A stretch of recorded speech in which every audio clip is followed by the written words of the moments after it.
Welcome to your deep dive on MS-13. Oh, yeah. You've given us a really interesting mix of sources here. Yeah. News reports, Right. investigative journalism, even a first-hand account from a former gang member. Wow. It sounds intense. So what are we hoping to uncover today? Are you looking to understand how this gang operates, their impact on communities, or maybe their relationship with U.S. politics? Whatever your angle, we're here to break it down for you. It's fascinating to see how the narrative around MS-13 has evolved over time, Right. often fueled by media portrayals and political agendas. Our goal today is to cut through the noise and give you a clear picture of this complex phenomenon using the information you've provided. Okay, first things first. Sure. Who are MS-13? Yeah. The news clips paint them as super violent criminals. Right. And rightfully so. Of course. But some sources hint at a more complex story. Absolutely. Yeah. MS-13 didn't start as a ruthless criminal enterprise. Okay. They originated in Los Angeles in the 1980s. Formed by Salvadoran immigrants seeking protection amidst a chaotic and violent environment. Yeah. Interestingly, their early identity was heavily influenced by heavy metal music. Oh, wow. They even called themselves the Stoners initially. Wow, that's not the image that usually comes to mind. Yeah. But how did they go from headbangers to one of the most feared gangs in the U.S.? It's a complex evolution. Right. Increased arrests and incarceration in the U.S. exposed them to more hardened criminals, particularly the Mexican mafia. Okay. Then, mass deportations in the 90s and early 2000s sent many MS-13 members back to Central America, Right. where they found fertile ground for their brand of violence to take root and spread. One source described MS-13 as more of a rudimentary social club than a mafia. Okay. Is that really accurate? It's an important nuance. Okay. While MS-13 engages in serious criminal activity, Right. their structure is more fragmented and localized than a traditional mafia. Okay. They operate in small cells called cliques, often bound by shared experiences and a search for belonging, even amidst the violence. So it's not just about money and power. Exactly. Yeah. Their motives are multifaceted. Right. They seek financial gain through extortion. Sure. But they also crave control, respect, and a sense of community, albeit a distorted and violent one. Several sources mention the unintended consequences of U.S. drug policies on MS-13's growth. Yes. How does that connection work? It's a classic example of the balloon effect in drug policy. Okay. Cracking down on drug routes in one area simply pushes the problem elsewhere. Okay. When Central America became a major transit point for cocaine, Right. it created instability and opportunities for gangs like MS-13 to thrive. So the U.S. trying to solve its drug problem actually made things worse in other countries. Right. Which in turn fueled MS-13's expansion. Precisely. It's a complex web of interconnected factors that highlights the unintended consequences of focusing solely on enforcement without addressing the underlying social and economic issues that contribute to gang activity. Several sources claim that MS-13 is often used as a political tool to vilify immigrants. Yeah. Is there any truth to that? Unfortunately, yes. Oh, wow. MS-13's brutality has made them a convenient target for politicians seeking to push stricter immigration policies. Yeah. The media often amplifies this narrative, Right. focusing on the most sensationalistic crimes while overlooking the complexities of gang dynamics and the social context. You said victims of MS-13 are often the same people targeted for recruitment. Yes. What does that mean? MS-13 preys on vulnerable communities, often the same immigrant communities from which they recruit. Right. This creates a tragic cycle where the very people fleeing violence become both targets and potential recruits. One source detailed El Salvador's president going all out to combat MS-13. Oh. With mass arrests and these terrifying mega prisons. Yeah. Did it work? It's a complex and controversial situation. No. While El Salvador has seen a significant decrease in violent crime, Okay. President Bukele's methods have raised serious concerns about human rights violations and due process. The long-term effectiveness and ethical implications of this approach are still being debated. Sounds like an effective but potentially dangerous strategy. Indeed. Yeah. It begs the question, can you achieve lasting security at the expense of civil liberties? And at what cost? One thing that really stood out to me was how MS-13's brutality is often used as a recruiting tool. Yeah. It sounds counterintuitive, but several sources suggested that the more fear they generate, Right. the easier it is for them to attract new members. It's a disturbing paradox, but Yeah. it aligns with what we know about the psychology of gang involvement. Right. For young people living in impoverished, violent communities, the The perception of power and fear can be a perverse form of attraction. So they're drawn to it. It's not necessarily about agreeing with their ideology or even wanting to commit acts of violence themselves. Yeah. It's more about seeking protection, Right. respect, and a sense of belonging in a world that often feels chaotic and dangerous. The sources highlighted how MS-13 intentionally cultivates this image of brutality. Yes. It's not just about the violence itself, right. but the way it's performed and the messages it sends. Exact. Take their use of machetes, for instance. Oh, yeah. It's a weapon that's both readily available in Central America and carries a particularly visceral, almost primal fear factor. That's right. Yeah. One source described machetes as being both practical and symbolic for MS-13. Okay. They're cheap, Right. easily accessible, and require no special training to use, Uh-huh. making them a readily available tool in environments where other weapons might be harder to obtain. Yeah. But they also serve a symbolic purpose. I saw The this. sheer brutality of a machete attack sends a very clear message. Right. We are not to be trifled with. It's a form of psychological warfare that reinforces their image of ruthlessness and reinforces their control over communities. And this control extends even beyond their physical presence. Absolutely. We saw a news clip from Long Island where residents were afraid to even talk about MS-13, Wow. let alone report crimes out of fear of retaliation. Yeah, it seems like their reign of terror extends far beyond those directly involved with the gang. That's a key aspect of their strategy, Right. creating a climate of fear that paralyzes communities and makes them complicit in their silence. Exactly. The less people are willing to speak out or cooperate with law enforcement, Right. the more power MS-13 has to operate freely. This culture of silence is particularly potent when it comes to undocumented immigrants. Yeah. One source, an immigration lawyer working with Central American refugees, described how MS-13 exploits their vulnerable legal status. Right. They know that undocumented immigrants are often afraid to report crimes or cooperate with authorities out of fear of being deported. This makes them easy targets for extortion, forced recruitment, and other forms of exploitation. This brings us back to the unintended consequences we discussed earlier. Yes. One source, a human rights activist, argued that heavy-handed immigration policies in the U.S.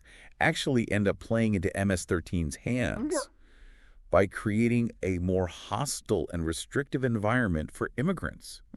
We're unintentionally pushing them further into the shadows, Right. making them even more vulnerable to exploitation and recruitment by gangs. That's a sobering thought. Yeah, it challenges the common narrative that simply being tough on crime and cracking down on immigration will solve the problem. Right. It seems like these approaches might actually be creating the very conditions that allow MS-13 to thrive. It underscores the need for a more nuanced and holistic approach that addresses the root causes of gang violence. Right. We can't simply deport our problems away or pretend that building walls will keep them out. Yeah. We need to address the poverty, inequality, and lack of opportunity that drive young people into gangs in the first place. And we need to create a more humane and just immigration system that doesn't punish people for seeking a better life. Exactly. This is a complex issue with no easy solutions. Right. But it's clear that we need to move beyond simplistic narratives and embrace a more compassionate and nuanced understanding of the problem. Speaking of nuance, one source I found particularly insightful was a journalist who has been covering MS-13 for years. Oh, okay. He argued that the media's obsession with their brutality actually plays into their hands, Right. helping them to recruit new members. That makes sense. By focusing solely on the violence and sensationalizing their crimes, Right. we're inadvertently giving them the notoriety and street cred that appeals to certain vulnerable youth. That's like a feedback loop. Yeah. The media gets clicks and views by highlighting the most shocking and disturbing aspects of MS-13, and the gang benefits from the free publicity, Right. which bolsters their image of power and ruthlessness. Yeah. So how do we break this cycle? It's a tough balance to strike. We need to be mindful of the language we use and the narratives we create. Okay. Instead of focusing solely on their brutality, we need to provide context, Right. explore the complexities of their origins and motivations, Yeah. and highlight the efforts of those who are working to combat them. One source, a sociologist studying gang dynamics, suggested that we need to reframe the way we talk about MS-13. Okay. Instead of simply portraying them as monsters or boogeymen, Right. we need to see them as human beings. Yes. However misguided or dangerous their actions may be. It doesn't mean condoning or minimizing their violence. Right. It means recognizing their humanity, understanding the factors that have shaped their lives, and acknowledging that even within the darkest corners of humanity, there's always potential for change and redemption. That's a powerful reminder. Yeah.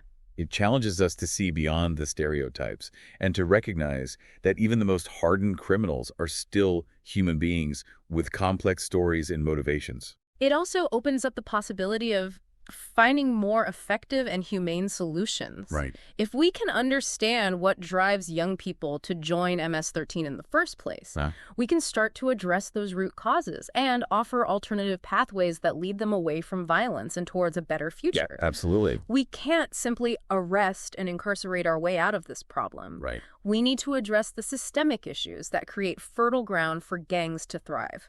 Poverty, lack of opportunity, failing education systems, broken families, trauma, and exposure to violence. These are complex challenges, but they are not insurmountable. It's a long-term investment, but it's one that we can't afford to ignore. Right. The future of our communities, both here in the U.S. and in Central America, depends on our willingness to confront these issues head-on and to create a world where young people have real choices and real hope for the future. Now, while we've been focusing on the social and political dimensions of MS-13, it's important to remember that they are first and foremost a criminal organization. Let's talk about their operations. Sure. How do they make money? Okay. How are they structured? And how have they managed to adapt and evolve over time?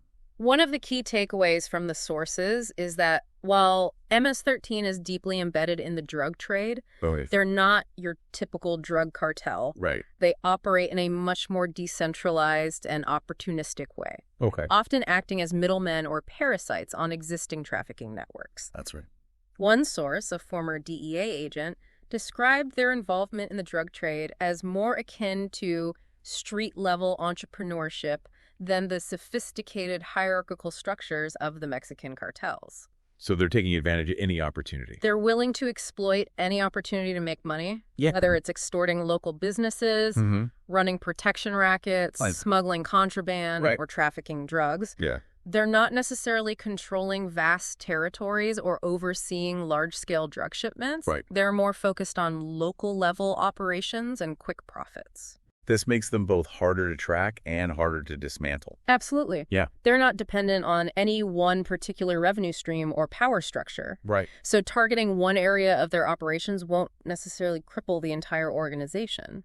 This adaptability is also reflected in the evolution of their tactics. Yes. In the past, they were primarily known for their brutal use of machetes and their highly visible presence in communities.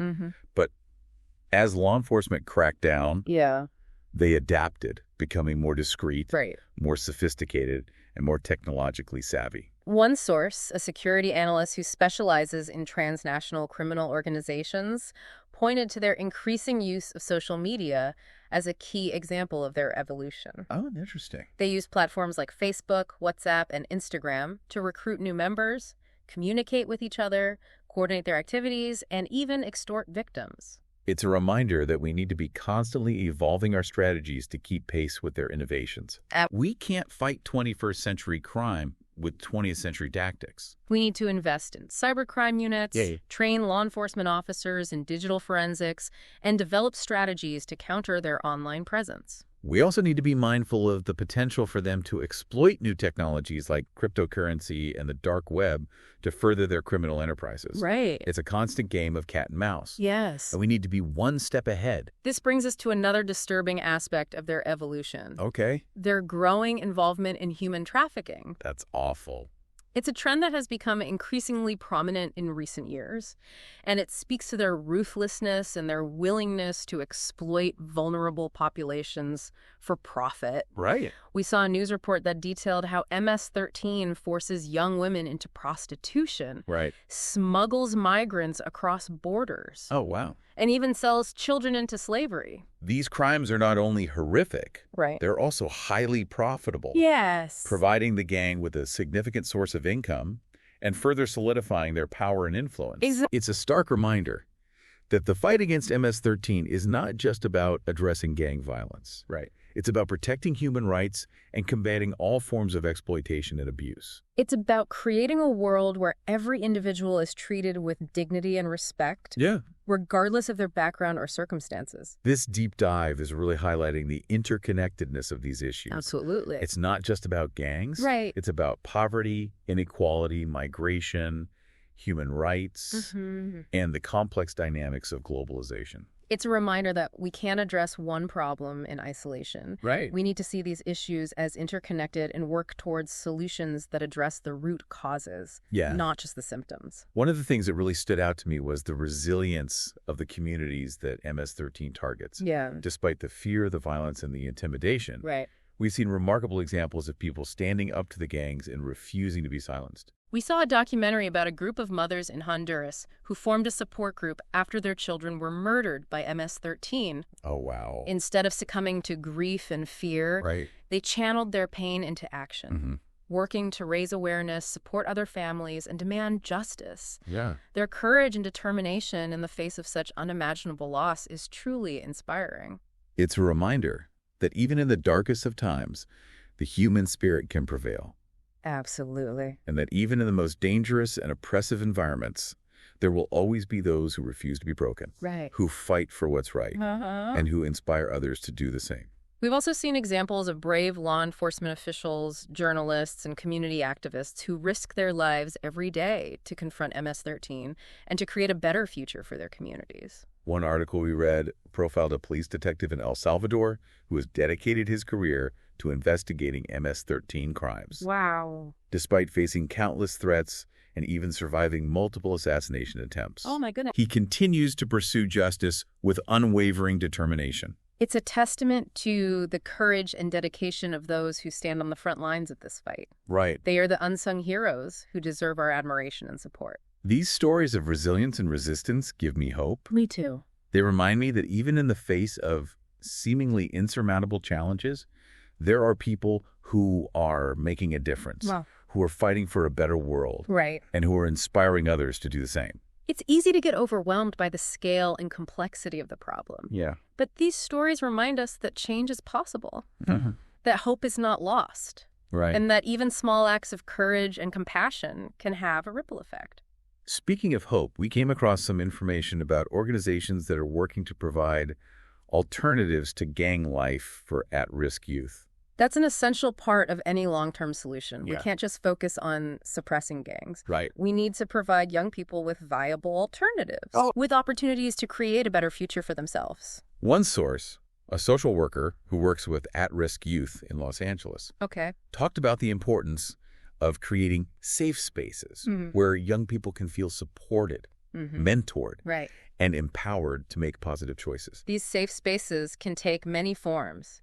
Community centers, after-school programs, mentorship initiatives, arts and sports programs, job training centers, and even just informal gatherings where young people can connect with positive role models and build healthy relationships. It's about providing them with a sense of belonging, purpose, and opportunity that rivals the allure of gang life. Exactly. It's about showing them that there's another way, a better way, and that they have the potential to achieve their dreams without resorting to violence or crime.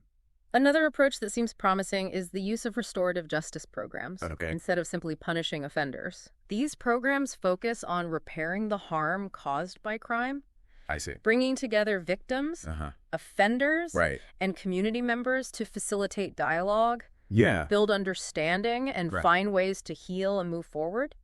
We read a report about a restorative justice program in Chicago that has shown some success in reducing gang-related homicides. That's great. By providing a platform for victims to share their stories, for offenders to take responsibility for their actions, and for communities to come together to address the root causes of violence.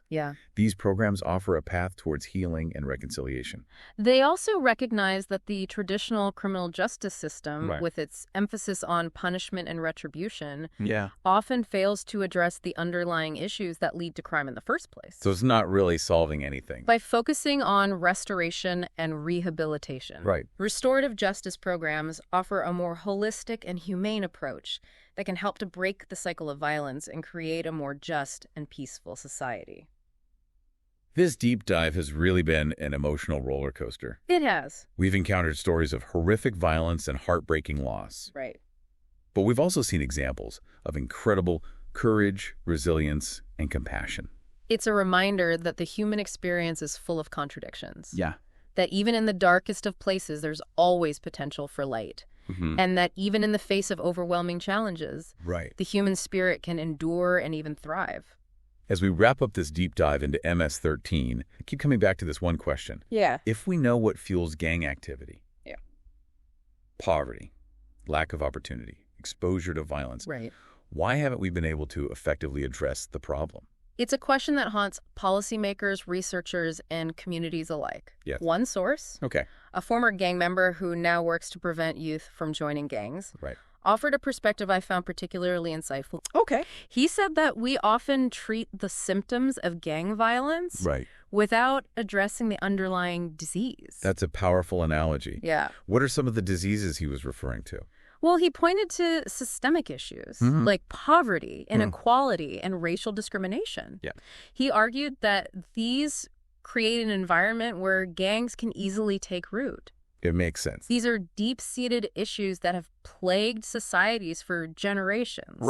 They require long-term systemic solutions, not just Band-Aid approaches. He also talked about the trauma that many young people living in these communities experience. Yes, witnessing violence, losing loved ones, living with constant fear. These experiences create deep wounds that can make them more susceptible to gang recruitment. So we're not just talking about providing jobs or better schools. No. We're talking about addressing the psychological and emotional scars that make these young people vulnerable. Absolutely. It's about recognizing the complex interplay of social, economic, and psychological factors that contribute to gang involvement. We need to invest in mental health services, trauma-informed care, and community-based programs that provide support and healing. One source, a public health expert who specializes in violence prevention, argued that we need to treat gang violence as a public health crisis. Oh, interesting. She compared it to the way we approach issues like smoking or obesity, focusing on prevention, intervention, and rehabilitation rather than just punishment. That's an interesting framework. Yeah, so instead of just trying to lock up gang members, we need to address the underlying conditions that create the problem in the first place. Exactly. It's about shifting from a purely reactive approach to a more proactive and preventative one. It involves investing in early childhood education, providing opportunities for youth development, creating safe spaces, and fostering positive social norms that reject violence. It also means addressing the social determinants of health. Absolutely. Things like access to health care, affordable housing, and quality education. These factors play a huge role in shaping individual and community well-being. And they can either protect against or contribute to gang involvement. One specific program that caught my attention was an initiative in Los Angeles that uses art and music to engage at-risk youth. Oh, wow. They offer workshops in painting, dance, music production, and spoken word poetry. That's great. Providing a safe and supportive environment for young people to express themselves creatively, develop their talents, and build positive relationships. I love that. Yeah. It's such a powerful reminder that art can be a transformative force. Especially for young people who have experienced trauma or who are struggling to find their place in the world. Another program that stood out was one in Honduras that uses soccer to teach young people about teamwork, conflict resolution, and respect. Oh, cool. They combine sports with life skills training, creating a fun and engaging environment where young people can learn valuable lessons that can help them navigate the challenges of adolescence and make positive choices. These are just a few examples of the many innovative and inspiring programs that are out there working on the front lines to prevent gang violence and to provide young people with real alternatives. They demonstrate the power of community-based solutions, the importance of creativity and innovation, and the enduring belief in the potential of every young person to achieve their dreams. While these programs are making a difference, Right. it's clear that we need to scale up these efforts and invest more resources if we want to make a lasting impact. It's going to take a collective effort from governments, Right. communities, nonprofit organizations, and individuals. It's also going to require a shift in mindset. Yeah. We need to move beyond the fear and the stereotypes and see the humanity in those who have been caught up in the cycle of gang violence. We need to believe in their capacity for change and redemption. Absolutely. And we need to create pathways that allow them to reintegrate into society and build a better future for themselves and their communities. This deep dive has been an incredible journey, Yeah. filled with insights, emotions, and provocations. We've explored the dark reality of MS-13. Right. But we've also been inspired by the resilience of the human spirit and the unwavering belief in the possibility of a better world.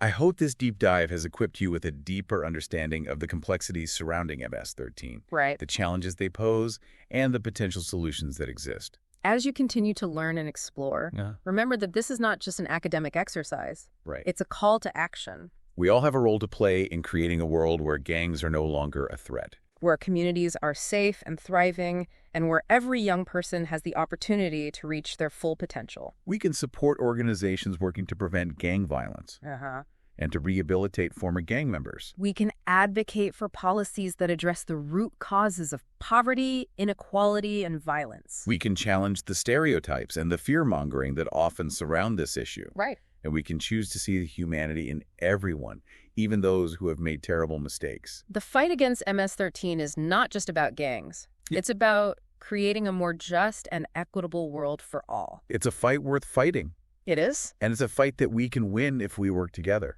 Thank you for joining us on this deep dive. Until next time, keep questioning, keep learning, and keep striving to make a difference in the world.